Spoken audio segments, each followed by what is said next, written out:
On essaye de traverser la route en faisant attention aux couleurs. Un nouveau feu va faire son apparition dans la ville de Nantes, comme dans plusieurs villes. C'est un feu jaune. Il s'adresse aux piétons. À quoi il sert? On en parle avec notre invité, le porte-parole du Mobilité Club France, Yves Carra. Bonjour à vous.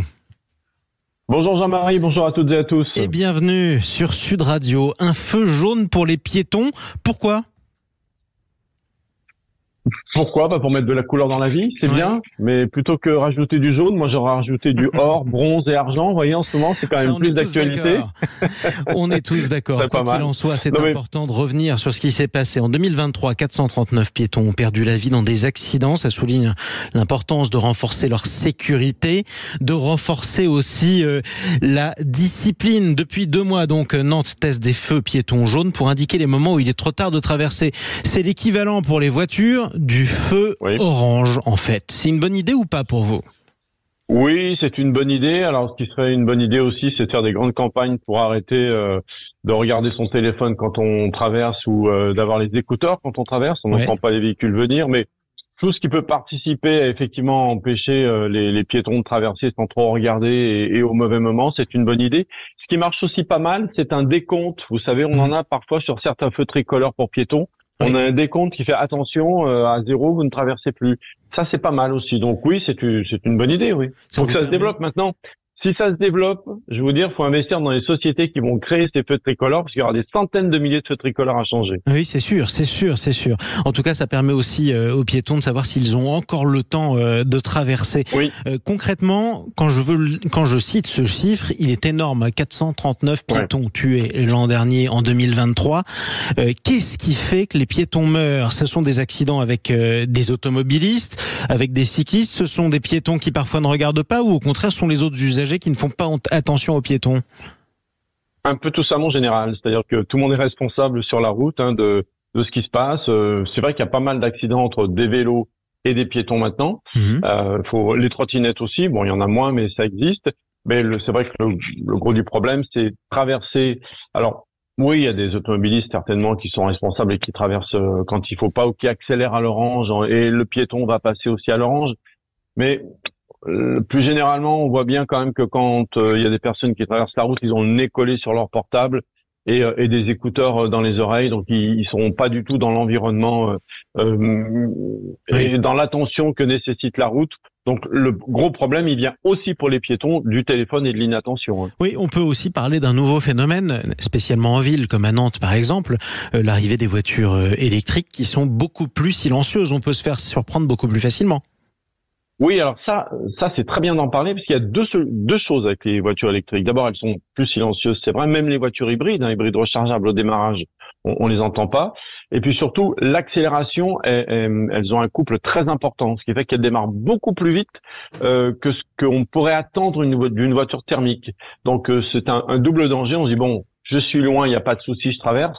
Or, une voiture électrique, ça démarre très très vite. Et ça peut effectivement surprendre. Exactement. Bon, ceci dit, charge au conducteur de regarder ce qu'il va faire et de jauger aussi son accélération. Exactement. Tout en gardant devant. Vous avez parlé du téléphone. On peut aussi parler du téléphone au volant. C'est interdit, sauf que c'est quand même fréquent de voir dans la rue ou alors même sur l'autoroute des automobilistes en fait qui sont en train soit de regarder leur téléphone, soit de pianoter par exemple, soit de téléphoner.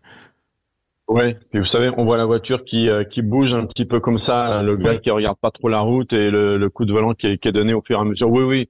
Non, mais c'est un problème pour tout le monde. Mais je veux dire, quand on circule en ville, parfois on voit des scooters où les gars sont en train de taper des SMS quand même. Ça, on le voit beaucoup dans Paris. C'est souvent les livreurs d'ailleurs.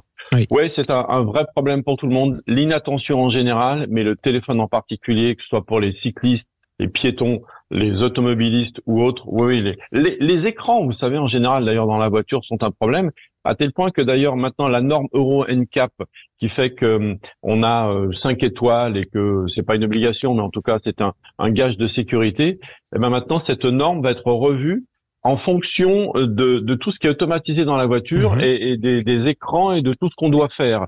Et s'il y en a trop, eh bien, on perdra une étoile. Donc, vous voyez, c'est au-delà du téléphone, c'est tous les écrans en général. Oui, mais alors c'est une bonne chose parce qu'on n'en parle jamais.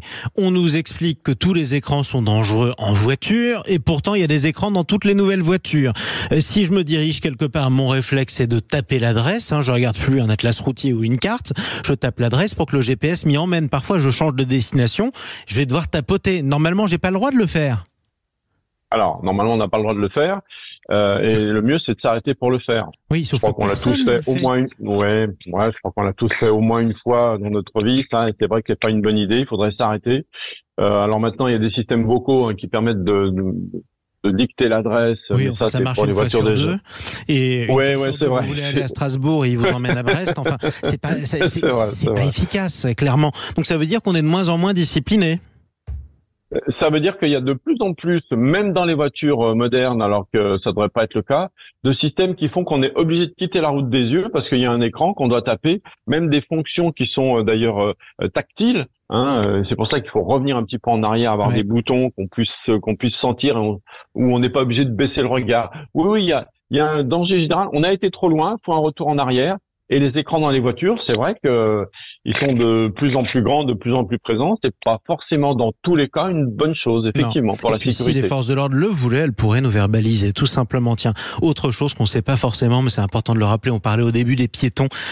Sachez-le, chers amis, le jour où vous tombez sur un policier de mauvaise humeur, que vous traversez en dehors des clous, comme on dit, alors qu'il existe un passage piéton à moins de 50 mètres de là où vous êtes, mais vous êtes passible d'une amende forfaitaire, tenez-vous bien, de 4 €. 4 €, ouais, c'est ça, selon l'article 49 du Code de la route. On est d'accord, elle n'est jamais appliquée, cette amende, Yves Cara?